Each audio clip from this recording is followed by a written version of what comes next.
It's time to start.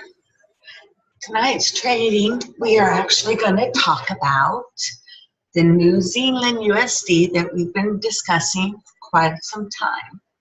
So what I'm going to do is I'm going to screen share and pull it up so that you can see what I'm talking about. New Zealand USD, NZDUSD has definitely changed since we spoke yesterday, to be exact. Excuse me. And you can see it went negative. I believe it was around $8 negative yesterday. Well, now it's negative 12.07. But I'm still not concerned. New Zealand USD, NZDUSD, is a trade that I normally set up and let it run. Not just a day or a few hours, but a long time. And as you can see, I just clicked over to the day chart, and it is nowhere near where it can be clear back. Looks like May of 2016, and we're still well below. My stop loss is still well below where it's at currently. I'm going to move it back to the 4-hour because I like to take a look and keep an eye on my trades at this, and I only do one trade at a time. This specific trade has been going on for a good 2-3 weeks, and it comes and goes.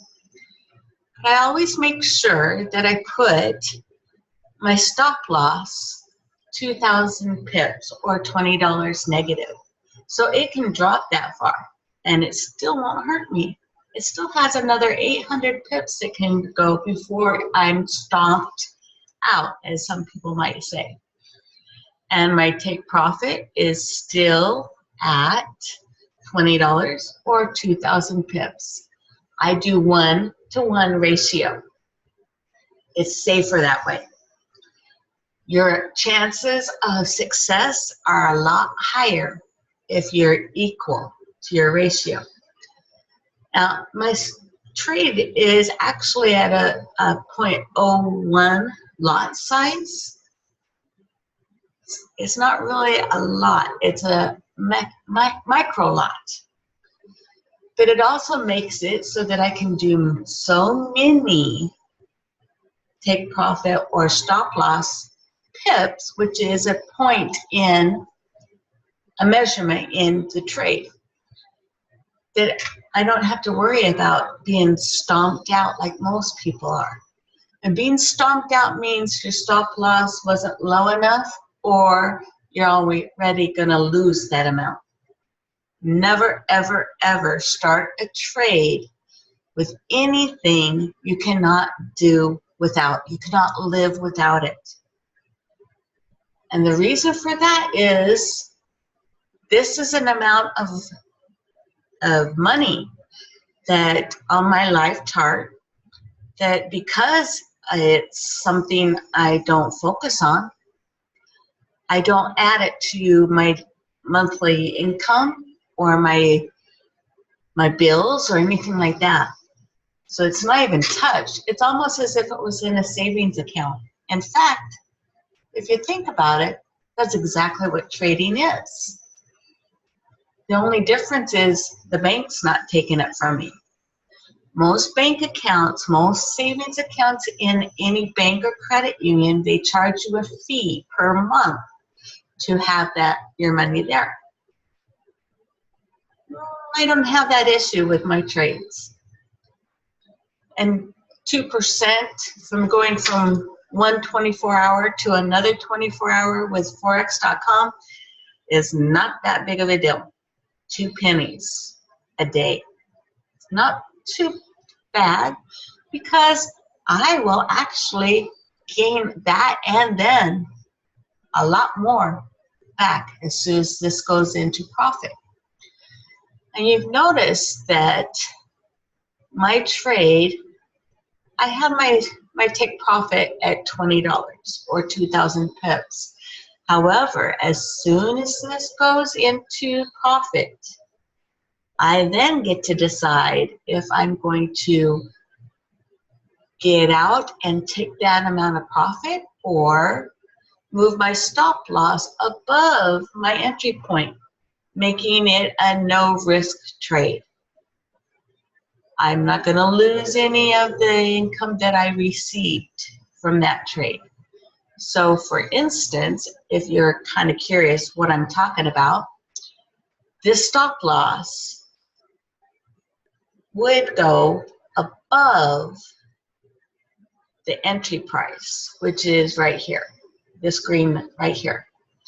And that entry price, or if you look down here, the price is 0.68310. I would move my stop loss to 0.68510. I like to have around 200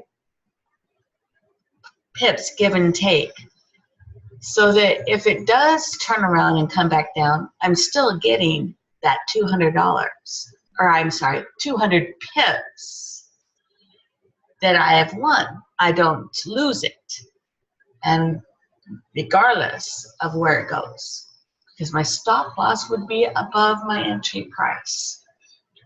And once that takes place, the rest is a risk-free, meaning I won't lose anything, and my stop loss will not stomp me out. It's pretty good. Now, as we've been talking, if you've noticed, the trade was over $12.40, and it's jumping between $11 and $12.50. So $11 and $12.50. There's nothing to worry about. This is because at 5 p.m., when the Asian market session opens up, the session itself, there's 4 sessions. When it opens up, that news can make the trade, New Zealand USD, or anything with New Zealand in it, plummet, giving you the extra stop loss. So you need to make sure that you have a good 2,000 pip if you want a long-term trade. If you don't wish for a long-term trade, that's not a problem. You can keep it to the 400 to 600 pip. Just keep an eye on it. I have a tendency to trade longer than most, and because of that, I pay attention to how the trade is going, and I make my judgments there. As you can see, there's no indicators here, none at all, because I think that I can really take a good look at the larger charts and judge on the trend that the trade has been going. It's always up, down, or to the right.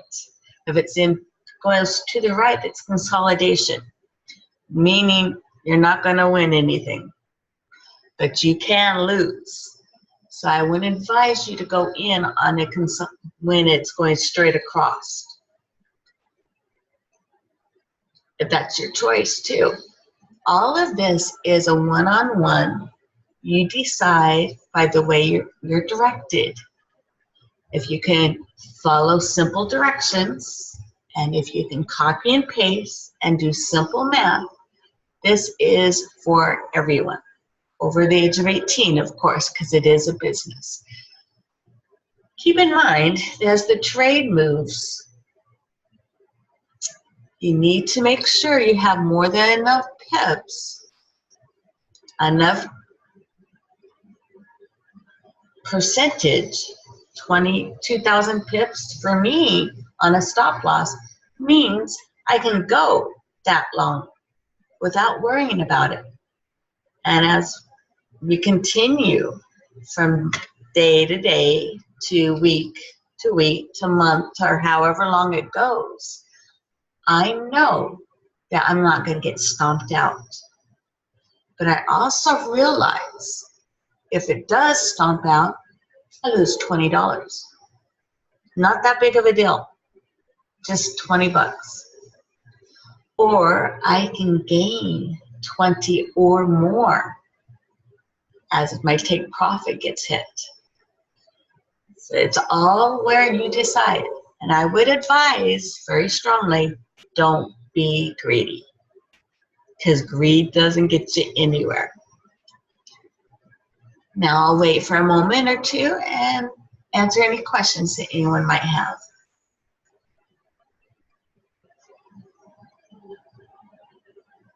And stop screen. Any questions? Okay, going once, going twice. And thank you for being with me this evening. And you're going to have a fantastic remainder of your day.